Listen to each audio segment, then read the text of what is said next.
Pada suatu ketika Nabi Muhammad SAW menangis.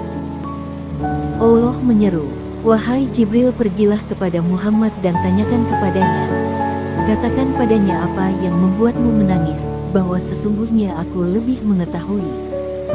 Ketika Jibril turun dan berkata, "Wahai Muhammad, sesungguhnya Allah berkata, dan Dia tentunya lebih mengetahui apa yang membuatmu menangis." Nabi Muhammad memberitahu kepada Jibril bahwasanya dia menangisi umatnya yang masuk ke dalam neraka.